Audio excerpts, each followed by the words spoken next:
interesada en un tema se los lee de punta a punta.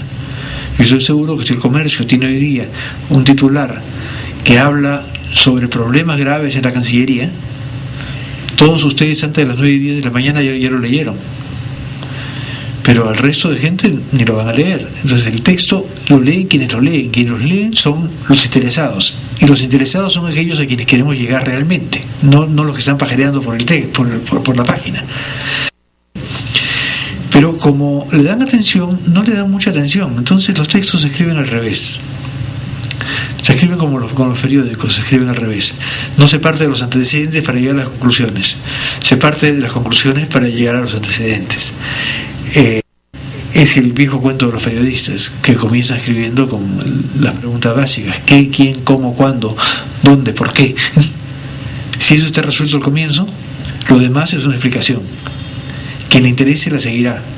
Lo que no podemos es dar al comienzo el entorno, referirnos al pasado, sugerir cosas. No, el comienzo tiene que ser duro, directo, a la vena.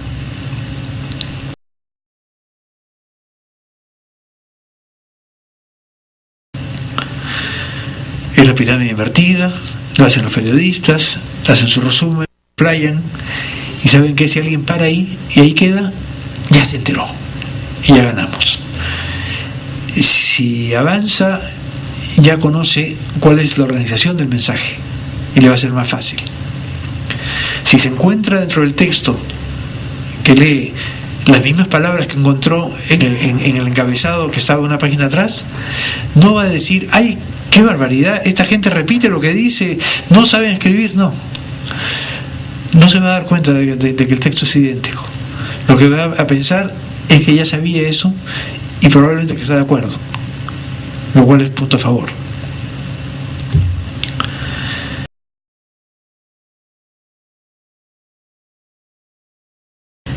¿Nos suplicamos? No. Cuando se llega el artículo, el encabezado aparece arriba, ya se los dije. Si el encabezado es lo que lo jaló, el público lo va a mirar y va a saltar al siguiente párrafo. Ya lo sabía. Lo estamos ayudando. Y si lo vuelve a leer después de un rato, va a pensar que está de acuerdo, y eso es todavía mejor.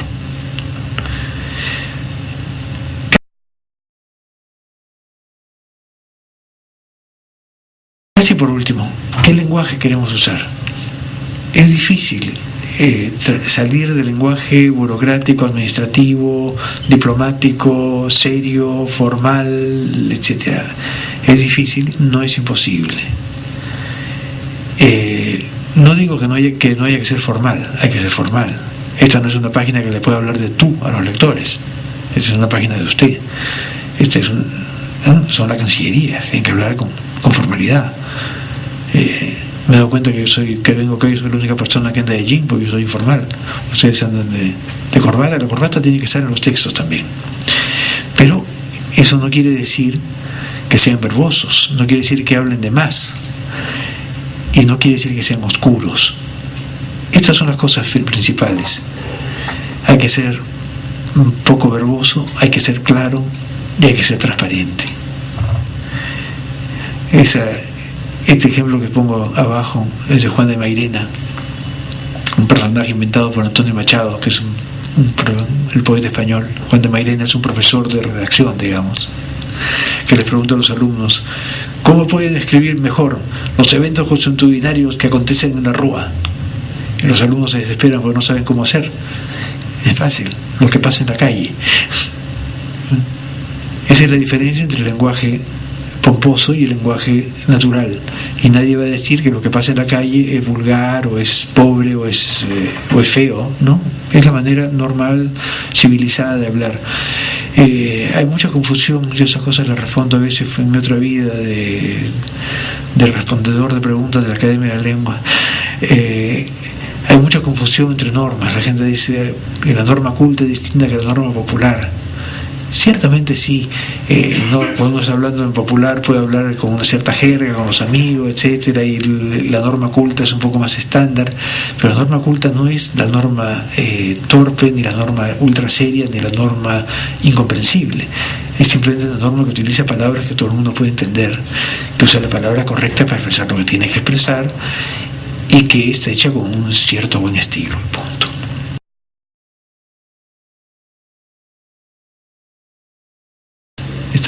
De eso se hacen, y las palabras que tenemos que usar son importantes. Ya les he adelantado algo, esas palabras clave. Tenemos que emplear mucho las palabras que usaríamos para buscar nuestros artículos en la web.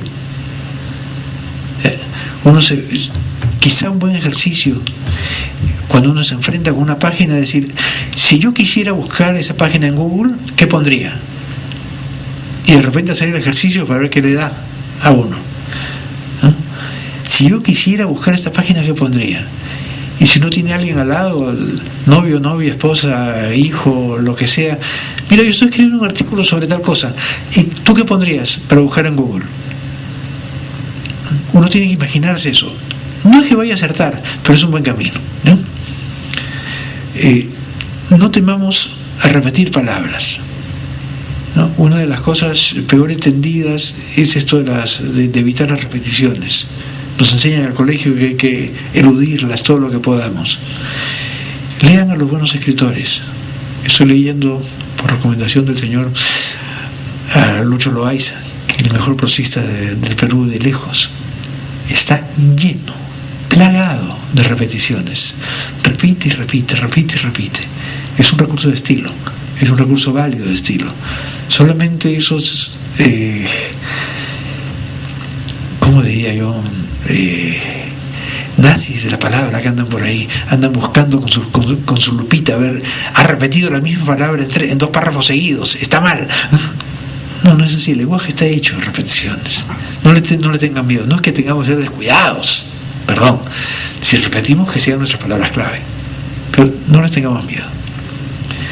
Y eso es así porque los lectores no van a ir buscando nuestras páginas, partiendo de la página inicial de la Cancillería para llegar hasta nuestro artículo sobre un tema X. Van a buscarlo directamente en Google. Y Google va a decidir si nos pone o no nos pone, dónde nos pone, en base a las palabras. Y si nuestro tema es la frontera con Bolivia, y en nuestro artículo aparece fronteras y Bolivia una sola vez en medio de 1000 otras palabras, Google no tiene la menor manera de saber que ese artículo es relevante para esa búsqueda. Entonces no lo va a poner, o lo va a poner porque sospecha que tiene que ver bien abajito. Entonces tengamos nuestras palabras clave en el titular, repitámoslas sin miedo en el gorro o encabezado, y repitámoslas sin miedo y 2 veces más, y una más porque es domingo, dentro del cuerpo de texto, ¿no? Eso me va a ayudar, de veras. Y eso es todo. Fue una presentación más corta que la vez pasada, y porque ya la sabía toda. Muchas gracias.